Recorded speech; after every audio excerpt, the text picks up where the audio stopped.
algunos años. Por ahí en agosto del 2018, por ahí la NASA presentó esta imagen de una galaxia llamada Cosmos Aztec 1. Cosmos Aztec 1. Esta foto de esta galaxia causó mucho revuelo entre el mundo de los científicos, de los astrónomos, porque para ellos era una galaxia muy poco común, ¿sí? De acuerdo a los modelos que ellos tienen de cómo deben de ser, cómo deben de funcionar las galaxias. Eh, la imagen se ve pues muy bonita, ¿no? Muy espectacular. Y todos los científicos decían que esta galaxia no debería de existir, ¿no? Tal como la estaban viendo, porque si ustedes ven en la imagen, ah, tiene como tres puntos más destacados, más brillosos, más brillantes, y esos tres puntos son tres núcleos. Generalmente las galaxias tienen un solo núcleo, ¿sí? De donde en forma ahí más o menos como de espiral, las estrellas giran en torno a ese núcleo.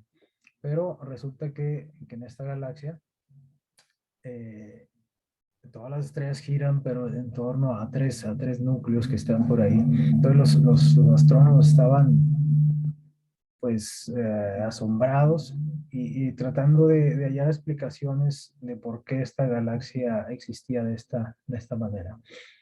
Cuando nosotros vemos el cielo, cuando nosotros vemos imágenes de lo que hay en el espacio, eh, generalmente nos maravillamos, ¿no es cierto? Y aquí se nos han dado, por ejemplo, pues, algunos mensajes, algunas predicaciones donde se nos habla de que Dios, a través de las estrellas, a través del cielo nos habla, ¿no es cierto? Es lo que dice el Salmo 19:1. Los cielos cuentan la gloria de Dios, ¿verdad? Y el firmamento y se anuncia la obra de sus manos. O sea que nosotros podemos aprender acerca de quién es Dios con el solo hecho de mirar y de estudiar el espacio, las estrellas. Eh, y eso es algo que podemos hacer, ¿no? Cualquiera de nosotros dedicándole un poco de tiempo. Hay también otra área donde nosotros podemos estudiar o comprender un poco quién es Dios, ¿no? Cuando nosotros vemos, por ejemplo, una película,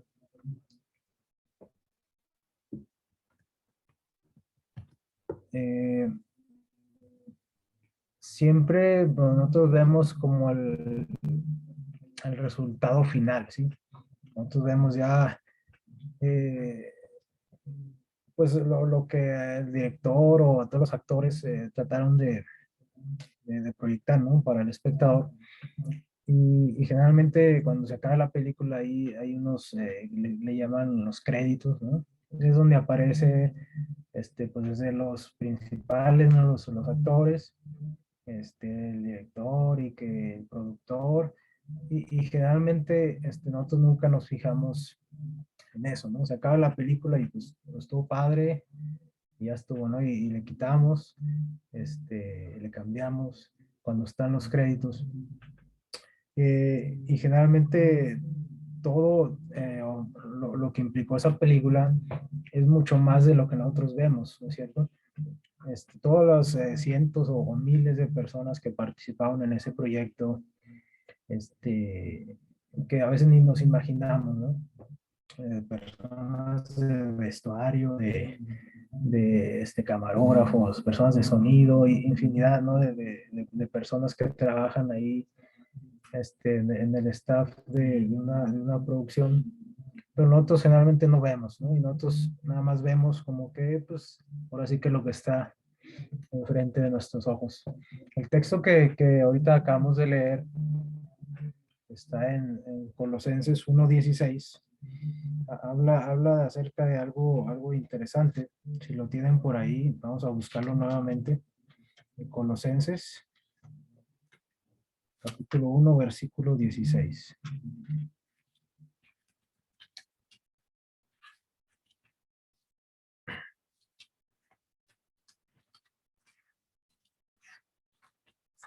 Le voy a dar lectura.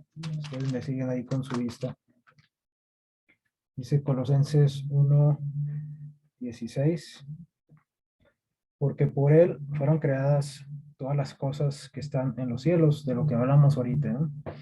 Algo que realmente podemos ver, ¿no? Con el simple hecho de levantar nuestra cabeza al cielo.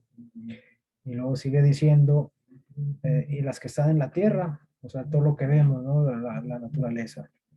Y a lo que quiero que nos enfoquemos un poquito, lo que dice cosas visibles e invisibles, ¿sí? Todo fue creado por Él y para Él.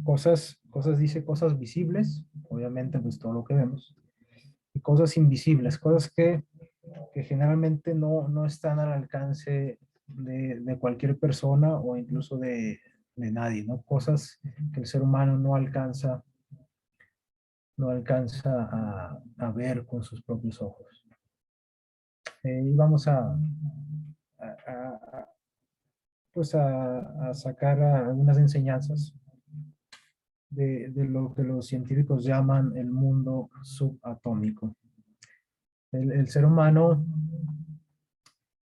uh, a lo largo de su historia, siempre ha intentado descubrir de qué estaba hecho él, ¿no? De qué estaba hecho la materia, de qué estaban hechas todas las cosas que él podía ver y tocar. En las culturas antiguas, las doctrinas de religiones antiguas, eh, bueno, no en todas, pero en gran parte de ellas se consideraba que toda la materia consistía en cuatro elementos básicos, ¿no? Cuatro elementos naturales que son el agua, el fuego, la tierra y el aire, ¿sí? No sé si habían escuchado eso. Los cuatro elementos de la naturaleza eh, que en su manera de interactuar, pues al final formaban toda la materia, ¿no? Estaba en estos cuatro elementos. Y esta, se puede decir, como esta creencia, esta doctrina, eh, de hecho, prevaleció hasta, hasta aproximadamente la época del Renacimiento, ¿no? Así en general, la mayoría de las personas creía esto, ¿sí? Eh, También, por ahí, un poquito más atrás, en la cultura griega, hay algunos personajes que fueron un poquito más allá. eh, y señor, este griego, Leucipo, llamado Leucipo, que vivió por ahí aproximadamente en el siglo V antes de Cristo. Eh, por ahí él tuvo la idea de que la materia estaba hecha de pequeñas partículas, este, sí, vamos, unidas entre sí, ¿no? Que toda la materia está hecha de pequeñas partículas. Y por ahí uno de sus alumnos, llamado Demócrito, desarrolló un poco más esta idea, y él acuñó por ahí un término que llegó hasta nuestros días, ¿no? Donde esas pequeñas partículas, él las llamó átomos, ¿sí? Esos átomos, su significado quiere decir indivisible, o sea, que era, digamos, la partícula más pequeña de la que estaba hecha la materia, ¿no? Y a lo largo de los años, muchas personas intentaron desarrollar esta idea. Ya les digo, ya con la ciencia moderna, ¿no? Ya en el siglo XIX, principios del siglo XX, por ahí ya se tenía obviamente mucho más desarrollado todo esto y, y se comprobaron muchas cosas, ¿no? Acerca de precisamente de esa partícula llamada átomo. Un señor por ahí llamado Ernest Rutherford hizo por ahí un experimento donde él dividió por ahí precisamente un átomo de oro, de lo que es el metal, el oro, y descubrió, por primera vez se vio la estructura real, ¿no? Que tenía un átomo. Eh, no vamos a dar una clase aquí de física, ¿verdad? Pero ah, nada más es como unos antecedentes, ¿no? De lo que vamos a hablar un poquito. Ese, ese átomo, ¿verdad? De lo que estamos hechos, también se creía que era lo más pequeño, ¿no? que podía existir en la materia, pero por ahí se descubrieron más y más partículas aún más pequeñas que el átomo, ¿no? De hecho, pues el átomo, a ver si se acuerdan de sus clases de cuando estaban ahí en la secundaria, eh, están hechos los átomos de qué? De un núcleo, o sea, el cuerpo del átomo es un núcleo, perdón, tiene en el centro un núcleo que está formado por protones, ¿verdad? Son partículas obviamente más pequeñas, protones y neutrones, ¿verdad? Los protones tienen una carga, este, eh, una carga positiva, y los neutrones, ahora sí que como su nombre lo dice, tienen son neutros, ¿no? En su carga. Y esas pequeñas partículas están unidas por algo que se llama fuerza atómica, ¿sí? Esta fuerza, pues, es pues, la relación, ¿no? que hay entre esas dos partículas, ¿no? Entre los protones, los neutrones que los mantiene unidos. Y es algo muy interesante, cómo, este, cómo funciona esto, ¿no? ¿De dónde sale esa fuerza, ¿no? O sea, ¿quién le dijo al protón que tenía que estar unido a un neutrón, ¿no? Para formar un átomo, ¿no? Eh, son preguntas que parecen obvias, ¿no? A lo mejor para un creyente, pero que sin duda generan un montón de incógnitas, ¿no? En las personas que no creen en un diseñador, ¿no? No se pueden explicar cómo, por ejemplo, estas partículas, sin tener ahora sí que una mente propia, se colocan en los lugares que deben de estar exactamente para formar ciertas características, ¿no? Alrededor de este núcleo, ¿sí? Ahí ustedes ven en la imagen una partícula que se llama electrón, ¿no? Que es de carga negativa, que gira pues, de manera muy rápida en torno a al núcleo, ¿no? De tal manera de que visto a simple vista, pues parece como un círculo, ¿no? Aunque realmente no es así. Les decía ahorita eh, bueno, por ejemplo, ese electrón gira,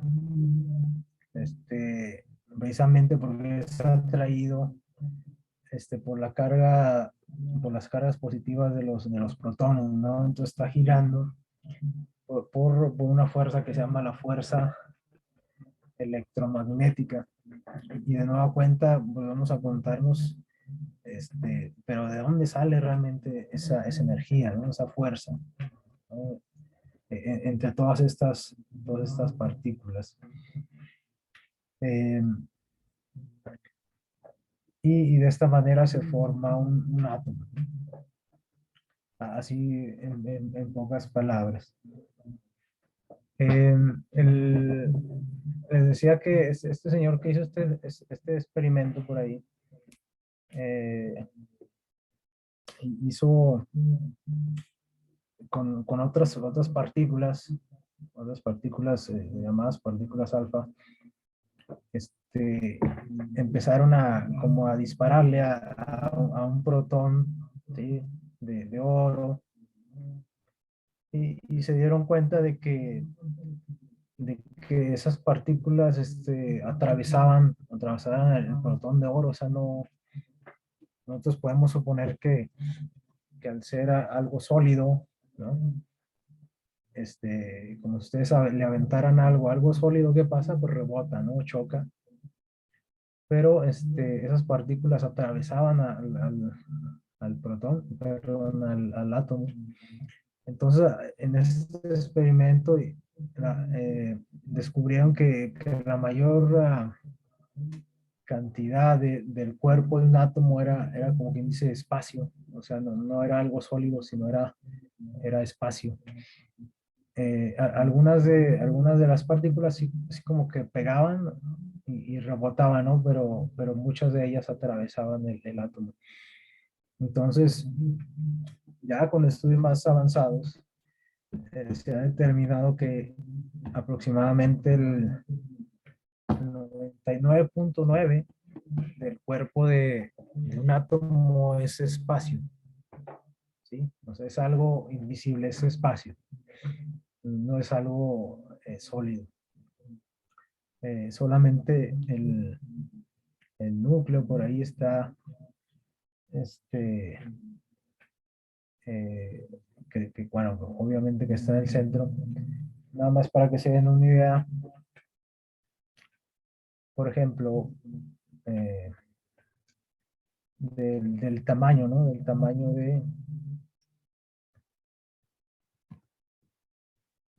para irnos imaginando el tamaño de un átomo. Imagínense que ¿cómo se llama? Un grano de arena, ¿sí?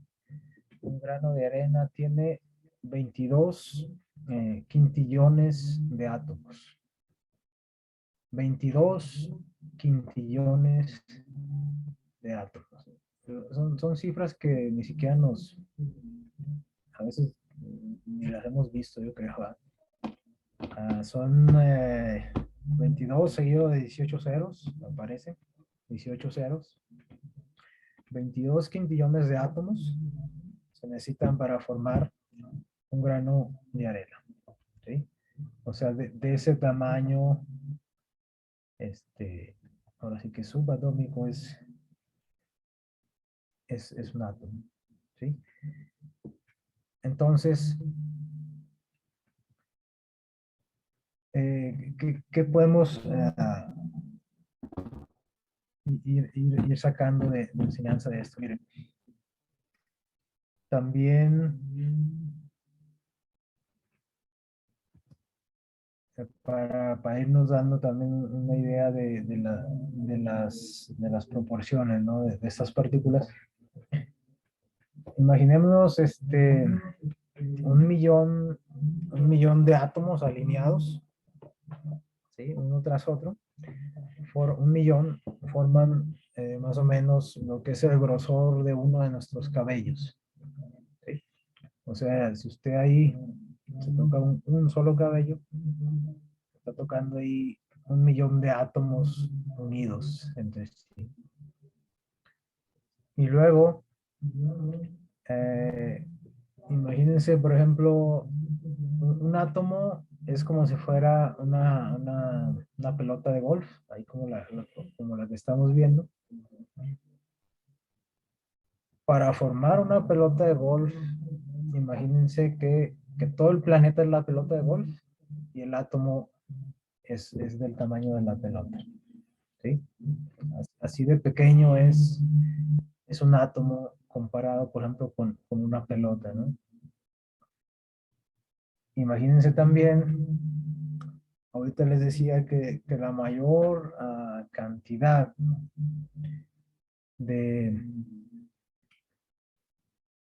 del cuerpo de un átomo es espacio, ¿no? Invisible, espacio. Imagínense que el núcleo del átomo es un grano de arroz en medio de un estadio de fútbol, por ejemplo, ¿sí? El núcleo es un grano de arroz en medio de un estadio, ¿sí? Todo el estadio es el átomo y el grano de arroz es el núcleo. Así digamos, de diferentes es la cantidad sólida, ¿no? de un átomo y la cantidad de espacio que hay en él. Muchos dicen que realmente nosotros no somos tan sólidos como aparentamos, ¿no? O las cosas no son tan sólidas como aparentan. Por ejemplo, ahorita la mayoría de ustedes, supongo que está sentado por ahí en una silla, en un sillón, y ustedes pues la sienten dura, ¿no? La sienten sólida, están encima de ella, pero realmente la mayoría del cuerpo, de donde está sentado ese espacio, el 99.9, esa silla, ese sillón son espacio, ¿sí? ¿Qué les parece? Lo que pasa es que precisamente esas partículas, ¿no?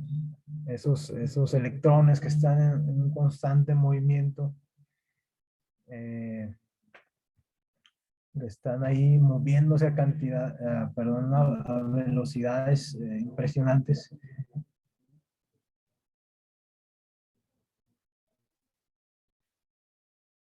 A ver, es una pregunta, ¿sí escuchan bien?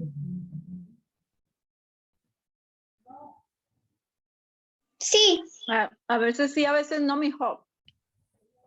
Pero, a ver, el micrófono del teléfono. Pero se oye así como doble, es una pregunta. Sí, se oye como doble. Ándele como eco. Sí. Un poquito eco. Ujú. Pero sí se oye. Eh, aquí escuchamos bien. sí, verdad, es que más bien es aquí en la casa, como estamos cerquita. Los demás sí escuchan bien. Eh, vamos a continuar. Les decía, esos electrones que están girando a una velocidad muy rápida hacen que todo lo que tocamos parezca más sólido de lo que realmente es, ¿no? O incluso más visible de lo que realmente es. Nosotros vemos la imagen, ¿no? Por ejemplo, de una persona o de, no sé, de una casa, de lo que sea, pero la mayor cantidad de eso que estamos viendo realmente es invisible, ¿no? Aunque nos parezca así como una locura, ¿no? Lo que pasa que es un efecto que genera el movimiento de la energía de estas partículas, ¿sí? Es realmente un efecto, no es tan real exactamente lo que estamos viendo. Este,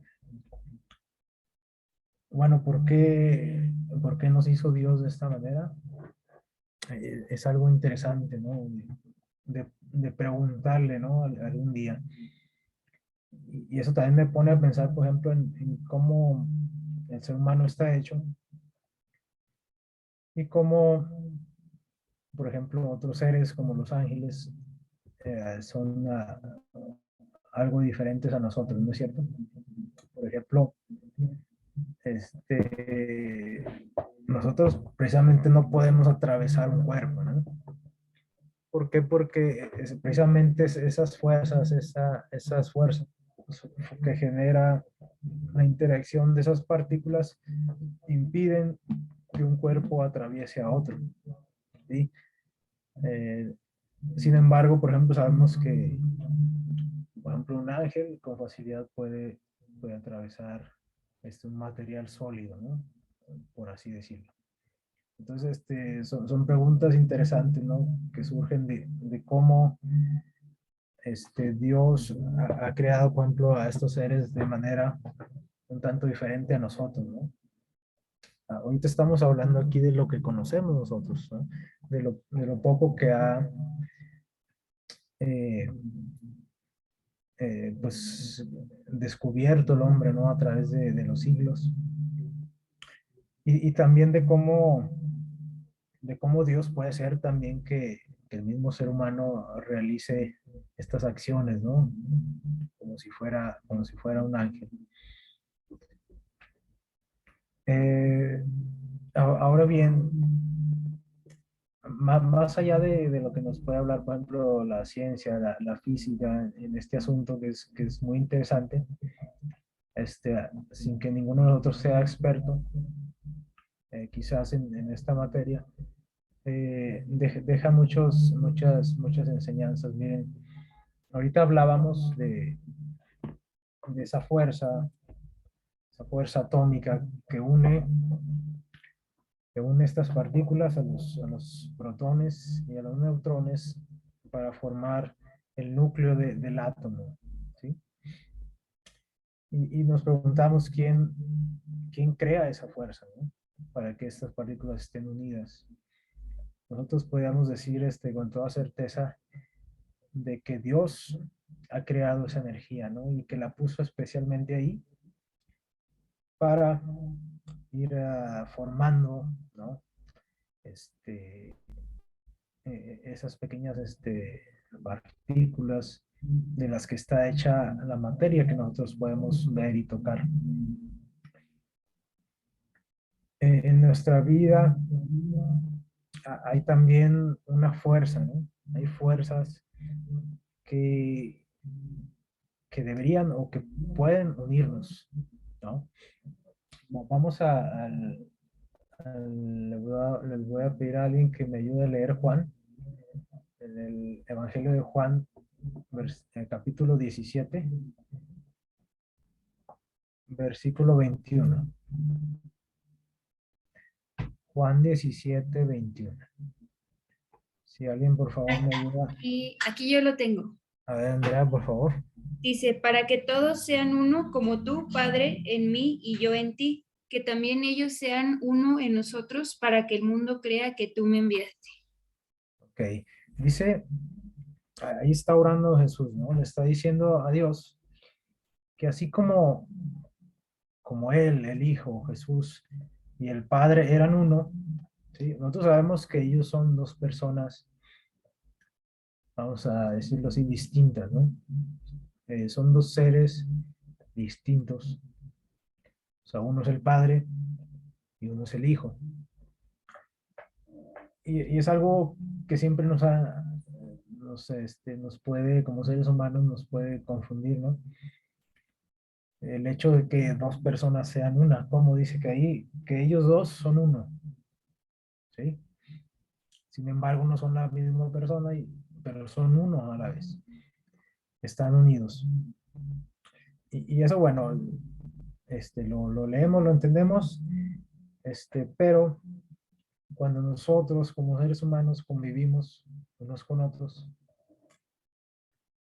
es bien difícil ser uno solo, ¿no es cierto? ya sea en la familia, ¿no? En la casa, en el trabajo, con los amigos, en el equipo de fútbol, donde usted ya esté más de uno, donde ya hay dos, ¿qué pasa? Hay conflictos, hay diferencias, diferentes opiniones, diferentes maneras de pensar, y surgen roces, surgen divisiones, eh, y esto podríamos decir es natural y se ha dado a través de la historia y se seguirá dando, ¿no? Sin embargo, cuando Jesús habla acerca de la unidad de la iglesia, de la unidad de un pensamiento, de un objetivo común que al final es llegar al cielo, a la tierra nueva, a la vida eterna, él dice que para que el mundo crea en nosotros, dice que debemos de ser uno solo entre nosotros. ¿Sí? Debemos de estar unidos. Pero eso no puede pasar sin que, decía el texto. No puede pasar sin que nosotros seamos uno con Jesús. ¿Sí? A ver si no han perdido por ahí el texto alguien. Ahorita leemos 17-21. Si me ayudan a leer el 23. Aquí lo tengo todavía. Ok. Dice, yo en ellos y tú en mí, que lleguen a ser perfectamente unidos para que el mundo conozca que tú me enviaste y que los amaste a ellos, así como me amaste a mí. ¿Sí? Y se nos ha hablado de esto, ¿no? Porque a veces la gente no nos cree, porque a veces la gente no cree que nosotros amamos a Dios o que Dios nos ama. Pues porque ven nuestras actitudes, ¿no? Ven cómo trato a mi papá. Entonces, ¿qué dicen? No, pues, ¿cuál Dios? ¿Dónde está Dios? ¿Dónde está el Jesús del que me hablas? ¿Sí? Si te la pasas peleando con tu papá, o invitamos por ahí a alguien a la iglesia y lo primero que ven, ¿qué pasa? Son discordias, gente que no es unida, y ¿qué pasa? Pues no nos creen, ¿verdad? No nos creen a lo bonito que les hablamos. Una de las razones es esa, y Jesús la está diciendo claramente. Si nosotros no estamos unidos entre nosotros, con la base de que debemos estar primero unidos a Jesús, este, la mayoría de nuestro trabajo va a ser en vano, ¿verdad? Y les digo, esa relación que existe entre los protones y neutrones realmente es muy interesante porque, les decía, las partículas de los protones tienen una carga positiva, ¿sí? Pero lo que pasa es que si hay varios protones ahí, ustedes saben que cuando hay, por ejemplo, carga positiva con positiva, ¿qué pasa? Como que ellos intentan separarse, ¿sí? Y eso también pasa con las personas, ¿no es cierto? Cuando hay personas ah, que tienen a lo mejor no sé, imagínense liderazgo, ¿no? Dos líderes, ¿qué pasa si hay dos líderes en un grupo? Generalmente, este, algunas personas van a seguir a uno y otros a otro, ¿no? Porque esos dos personas se parecen un poco, y algo así pasa, ¿no? Como si los protones que tienen carga positiva tendieran a separarse entre ellos, pero la interacción con los neutrones los ayuda a estar un poquito más estables entre ellos, ¿sí? A tratar de no separarse. Ahora les decía, ¿quién inventó eso, no? O sea, ¿quién dijo, para que los protones no se separen, vamos a meterle ahí unos neutrones para que le den equilibrio al núcleo, ¿sí? El núcleo, ahora sí que de donde sale todo, tiene que ser algo estable, algo equilibrado. ¿Quién lo hizo? Obviamente Dios, ¿no? Una mente superior, inteligente, que, que sabía que la relación entre esas dos partículas iba a ser un núcleo estable, ¿sí? Ahora, cuando nosotros tratamos de unirnos por nuestras propias fuerzas, ¿qué pasa? Pues a lo mejor nos llevamos bien un rato, ¿no?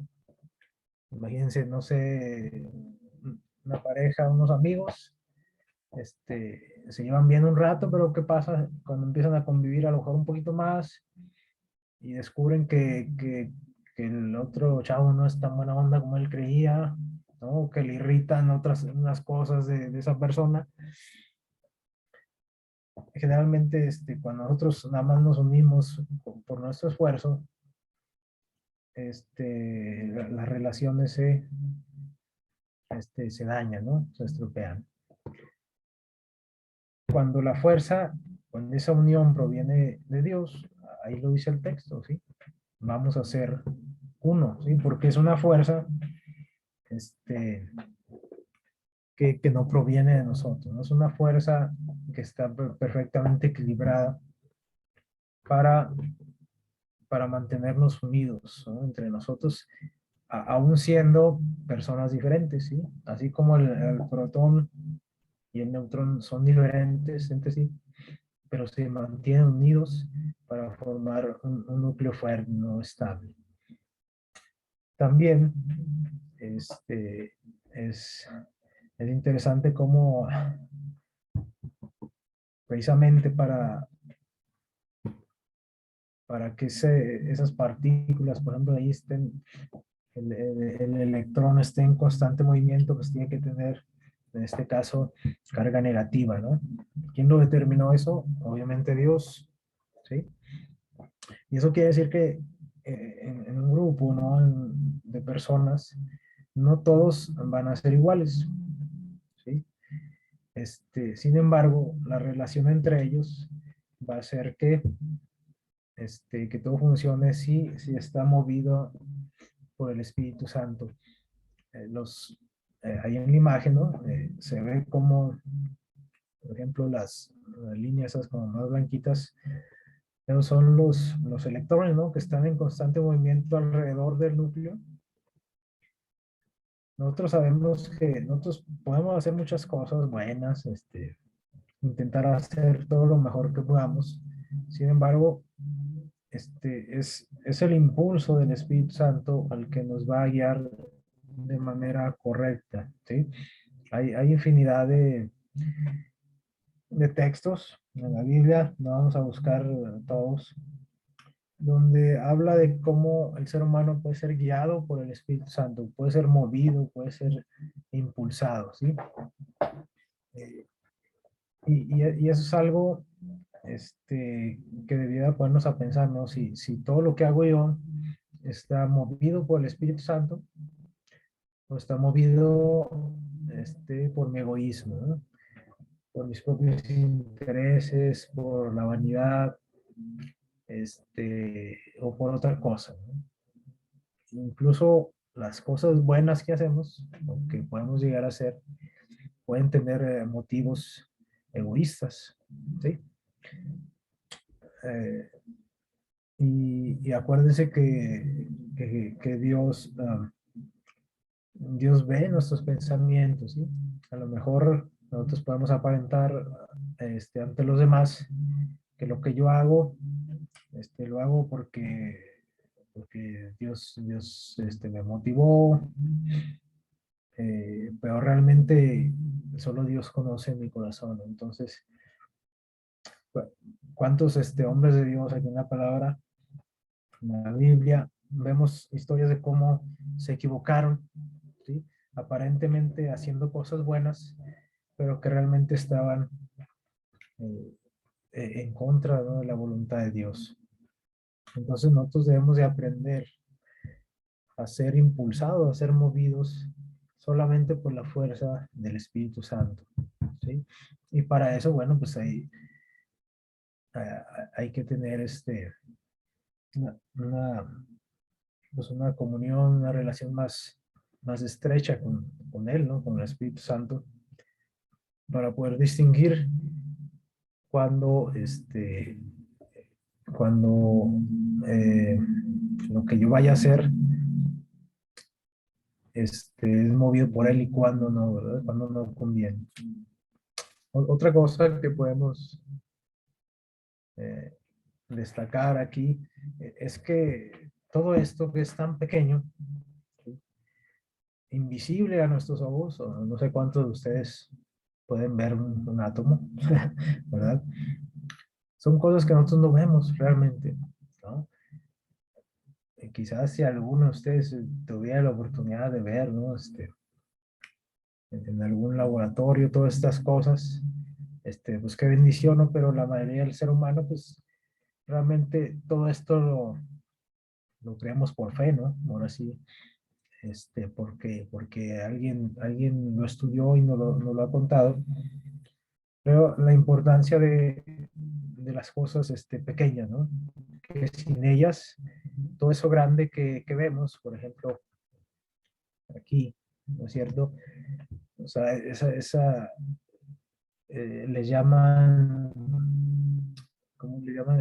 Galaxias monstruosas, ¿sí? Porque son excesivamente grandes, son mucho más grandes que la mayoría de las galaxias. Pues todo eso que vemos ahí, ¿sí?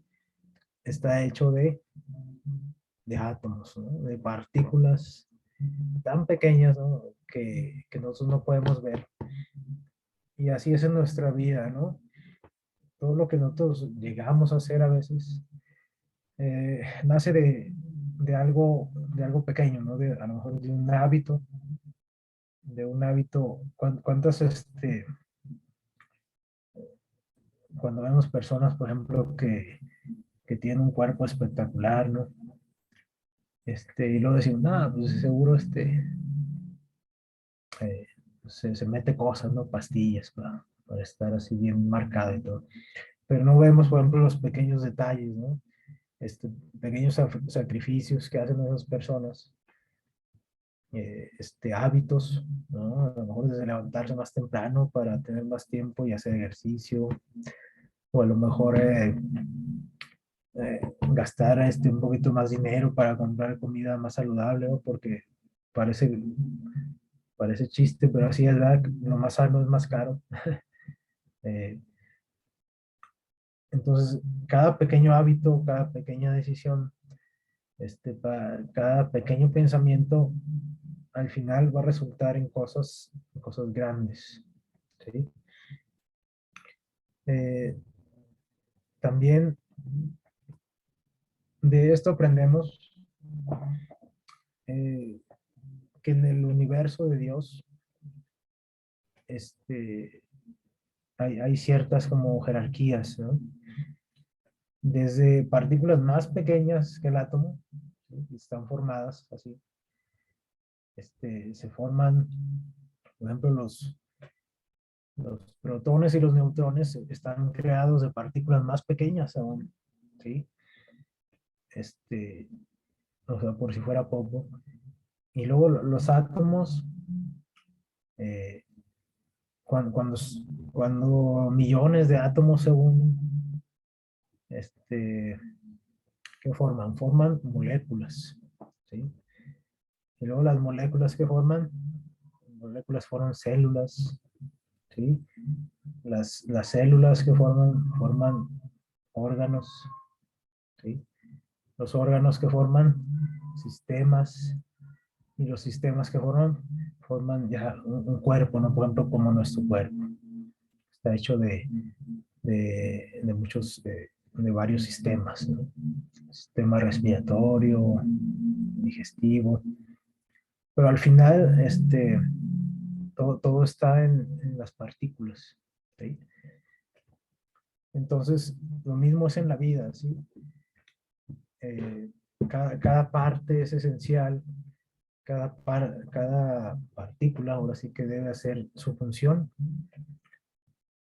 eh, y nada es más importante que lo demás. Aunque hay ciertas como estructuras, ¿no? Al final, un cuerpo, un sistema, ¿no? No podría funcionar sin que todas esas partículas hicieran lo que Dios las hicieran lo que Dios creó, las creó para que ellas hicieran, ¿sí? Si por ejemplo esos electrones no giraran en torno al núcleo, todo se vendría abajo, ¿sí? Todo lo que somos. Y ahí es la importancia también de seguir una jerarquía en nuestras vidas. Por ejemplo, se me viene a la mente eh, la obediencia, por ejemplo, a los 10 mandamientos, ¿no? También se nos ha dicho que en la manera en que están estructuradas estas leyes, Dios nos estaba haciendo ver qué es lo más importante o qué debiera ser lo más importante en nuestras vidas. Por ejemplo, ah, los primeros mandamientos, ¿no? Nos hablan de a veces la adoración a Dios, ¿sí? De la fidelidad a Dios. Quiere decir que en nuestras vidas Dios debe ser lo más importante. Y si nosotros no hacemos eso, ¿qué pasa? Pues todo lo demás se va a venir abajo. Los siguientes mandamientos nos hablan de nuestra relación con nuestros semejantes, con el prójimo. Quiere decir que eh, en orden de prioridades, primero debe ser Dios y después las personas. ¿Sí? Primero Dios y después la mamá. Primero Dios y después mi amigo. ¿Sí? De hecho, dentro de la jerarquía de las personas, ¿a quién menciona primero? A la familia, ¿no? A los padres. Y después menciona al prójimo, ¿sí? Después menciona al trabajador, ¿sí? Al prójimo, al vecino, al amigo. Y al final de los mandamientos nos muestra nuestra relación con, con las cosas, ¿sí? Quiere decir que al final de esas jerarquías deben estar las cosas, ¿no? Ahora sí que es lo menos importante. Primero está Dios, después las personas, y entre las personas lo principal es la familia, y después los demás, ¿sí? Y al último están las cosas, nuestra relación con las cosas. Entonces, si nosotros seguimos esas jerarquías, así como lo que Dios creó, ¿no? Las moléculas, las células, los órganos, los sistemas, y todo sigue la jerarquía que Dios le puso y cada partícula hace el trabajo que Dios le puso a hacer, por ejemplo, nuestro cuerpo funciona bien, ¿sí? Si nosotros seguimos las leyes de Dios tal y como las dejó ahí, si le ponemos prioridad, las prioridades que Dios quiere en nuestra vida, de esa manera nuestra vida va a funcionar de manera mejor, ¿no? Más estable. Entonces, ojalá que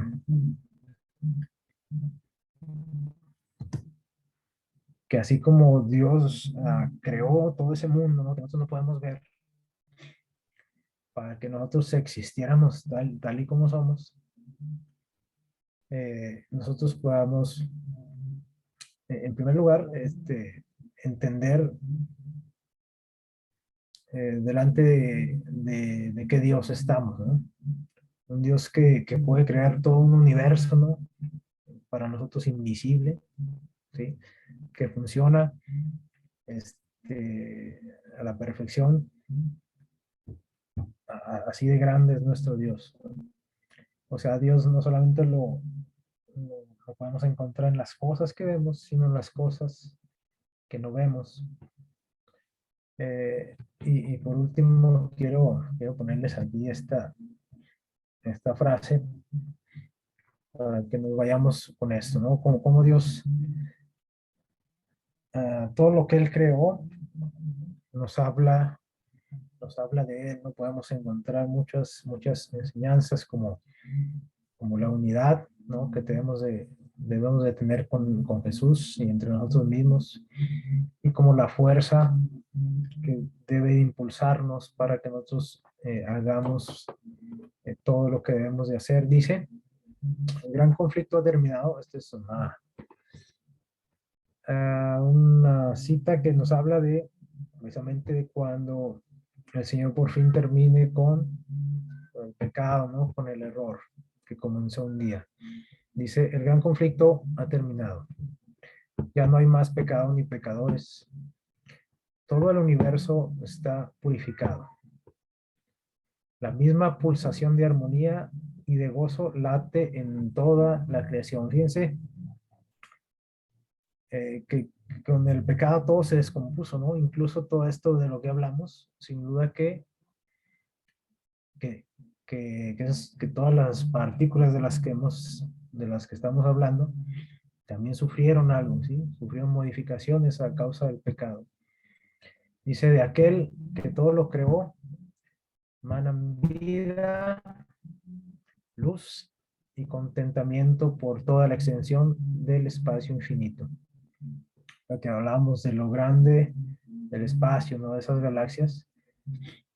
Desde el átomo más imperceptible hasta el mundo más vasto, todas las cosas animadas e inanimadas declaran en su belleza, sin mácula y en júbilo perfecto, que Dios ¿qué? Que Dios es amor. Y hablando del tema que estamos tratando, dice del átomo más imperceptible, ¿sí? Aquí en White ya nos hablaba, por ejemplo, del átomo, ¿no? El átomo más imperceptible de todas esas partículas tan pequeñas, ¿no? Que nosotros no podemos ver. Todas esas partículas, dice, declaran que Dios es amor. Ojalá que cada vez que nosotros ahora sí que pensemos, ¿no? En todo aquello que realmente no podemos ver, pero que Dios creó, e incluso de lo que está hecho toda la materia, ¿no? Pensemos que todo eso Dios lo creó, ¿no? Y que Dios lo creó porque Dios es amor, ¿verdad? Que Dios nos bendiga. Vamos a pasar a lo que sigue.